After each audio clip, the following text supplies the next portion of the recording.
What's up, guys? 14th of February. Of course, some of you guys might be running around today looking for the flowers or the chocolates or whatever to take home, just so you don't get into trouble. But you know, I'm up in Jerome, Arizona. Kick-ass spot. Me and my wife like to come here now and again. We in the next 3 days we hit 29 years that we've been together. So actually, it's over 29. It'll be 30 years we've been together, but 29 years married. So happy anniversary, Rizzo.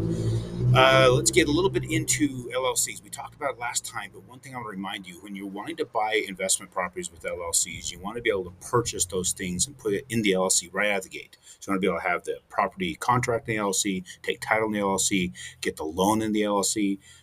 Doesn't hit your credit. It helps you do that and continue to do that. Now, some people might say, well, but I still have several of my Fannie Freddies available to me. Yes, you do. But here's the thing: these loans, these DSCR loans and loans to your LLCs, these are private label securities, come in and out of availability quite often. Something happens in the market, they shut them down. It happened during COVID.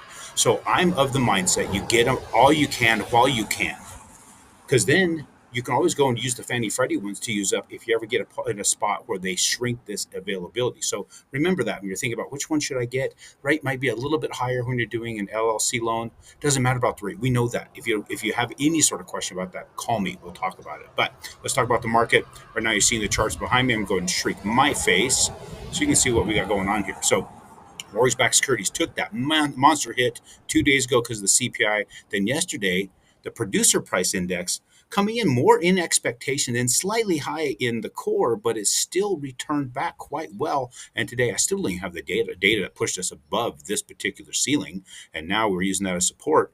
So more data is going to come out, but for some reason the market loved that the PPI, which has never really been much of a market mover, was a market mover today. There's got to be something happening in the background, but we're still in a pretty good position. But look, we still are in a very, very similar spot to where we have been. We've got a little bit better, maybe 1/8% in cost, but not a significant amount, not enough for a person to really think, oh, I better hold out on locking. The other thing is when you lock, we can float you down if it gets significantly better. So if you see a big drop in interest rate, reach out to us. We can see if whether or not it's eligible for a float down.